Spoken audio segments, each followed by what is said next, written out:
The Salomon Aero Glide is a highly cushioned lightweight runner designed to rack up those miles with limitless bounce and energy. With an upper construction designed to keep things light and airy, plushness in the tongue and the heel collar counter area, does it live up to the hype? Well, let's find out. Well, hey, what's up everybody? Welcome back to the channel. My name is Steven. First, I want to let you know that Salomon did send the Aero Glide to me to review. I didn't pay for these. They're not going to see this footage ahead of time. They're not paying me for this. I'm going to say my complete honest thoughts, just like always. Well, first, let's talk about the stats of the Salomon Aero Glide. First, it is a neutral road running shoe with a decent amount of twist to it, a little more stiffness in there because of all of that stack height. Stack height, it's a lot. First off, in the rear, we've got 37.4 millimeters, and in the front, 27.4 millimeters for a 10 millimeter drop. That's a lot of stack height. That is a lot of midsole foam, which we'll get to, but yeah, it's a tall shoe. However, the weight really is not that bad considering all of that stack height. My men's size 11 weighed in at 10 ounces or 283 grams. Really not bad considering. Lots of stack. The overall fit of the shoe is quite big for a Salomon. We'll get to more of that when we talk about the upper here in just a moment. But the men's size 11 fits just like the other Salomon 11s, if not just a little bit bigger. Hey, real quick before we get any further, scroll down, click that thumbs up button, do the YouTube stuff. It really does actually help my channel a bunch and I would really appreciate it. The upper of the Aero Glide is a synthetic material designed to be breathable and plush. It features the SensaFit construction and these overlays on the medial and lateral side of the shoe to provide a little support and stability. As for that breathability, take a look at the tissue test. You can see when I switch the hair dryer on low, the tissue goes up, decently. It doesn't go up very quickly. When I switch it to high, the tissue goes up more, a fair amount, showing it is fairly breathable. It's definitely not the most breathable shoe that I have tested. When running, however, I can say that it does feel decently breathable. My foot has not overheated at all yet. However, the temperatures really have not gotten above about 80 degrees. As for the overall fit of the upper, the toe box is decent. It's really, wider for a Salomon shoe. I can actually move my forefoot around a little bit inside of there. The medial arch is decent as well. It's not wide, it's not narrow, but maybe just a hair more narrow than I would expect for an upper of this width. The length of the shoe though is about average for a men's size 11 in Salomon. It fits about the same as the rest of the shoes. The tongue of the Aero Glide is nicely padded and does a great job of protecting your foot from those laces. When cinching it down, it really has not provided any discomfort to my foot at all. It's cushioned it nicely. I will say though that the tongue is not gusseted on either side. It's not been an issue, just thought I'd mention it. The lay flat laces do just that. They lay flat on the foot, they tie well, they do not come untied, at least not yet for me. Really my only complaint about the lacing system would probably be the length of the laces.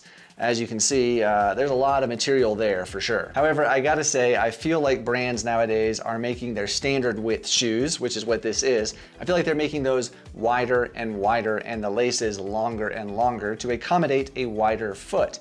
However, isn't that what a wide shoe is for? Why do we need to make all the standard width shoes wider? Not everyone has a voluminous foot. Okay, off my soapbox. The heel and ankle collar in the back here is decently padded. Salomon says this is a premium plush heel collar. I gotta say, it's decently padded. I would not say plush at all. I mean, it's not been uncomfortable. I've not had any issues with the heel lock or any rubbing in the back there.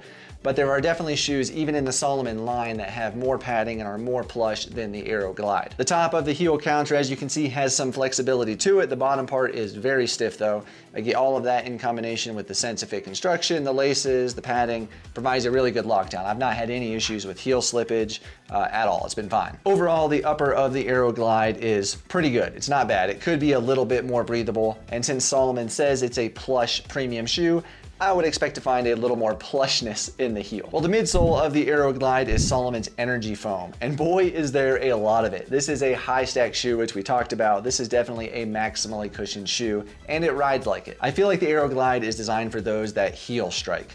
That 37.4 millimeters of energy foam in the rear really cushions incredibly well on heel striking. It really absorbs that impact very well and does a good job. When you land more midfoot to maybe a little bit forefoot, but as you're pushing off and toeing off into that toe, it feels like the foam could be a little more dense, honestly.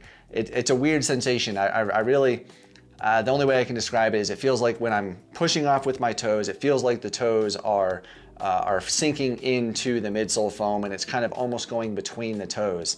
It's not really a good feeling in my opinion. It feels squishy and a little bit odd, but it does definitely feel very cushioned. So if you want a very cushioned, very plush ride, this certainly would check that box. The geometry of the Aero Glide midsole features Salomon's R camber technology, and that's designed to give you a quick, smooth transition so that you spend less time on the ground and more time moving forward. To me, that R camber rocker style that goes through the transition is really more evidence that it seems to be designed for heel strikers as you go through that gait transition. I will say the midsole foam does not seem to be breaking down at all yet. I mean, granted, I don't have a ton of miles on these shoes, but it seems to be holding up rather well, and I think it will last quite a while. Overall, I feel the midsole is designed for a heel striker looking for that maximally cushioned experience, and maybe someone with a more voluminous foot. As for the outsole of the Aero Glide, it's Salomon's Contra Grip compound. It's been very sticky. I've had no issues with it at all. It's been great on pavement, concrete, greenways, even very light urban trails. I did take it out for an actual, like a little bit of a speed session on some urban trails, and it did just fine. No issues there. The lug pattern, as you can see, is very flat and wide, which provides a good contact patch with the road, the surface, the hard surface, and gives you plenty of comfort for those long daily miles. One thing to note, which is kind of interesting about this outsole midsole design, is this large decoupled groove. It goes almost the entire length of the shoe, and it really provides a lot of flexibility. If you take a look, let's see if we can get the camera to focus here, but you take a look, when I squeeze the shoe, it definitely collapses inward right at that decoupled groove. So it does provide a little more flexibility for sure. This little thing in the back here, not really sure what that is for. It attaches the two pieces. You can see through it. I don't know. There really isn't a lot to say about the outsole of the Aero Glide other than it has been great. I've had no issues. There's a decent amount of rubber to it in all the right places, so I think it will last quite a while. Well, as for the price of the Salomon Aero Glide, it retails for $160 US. Gotta be honest, I kind of think that's a little high for what you get with this shoe. There are plenty of other maximally cushioned shoes out there in this kind of market that are priced a little bit better. The Clifton 9, for example, it's another maximally cushioned shoe, a daily training shoe, $145. Also, Saucony has the Ride 16.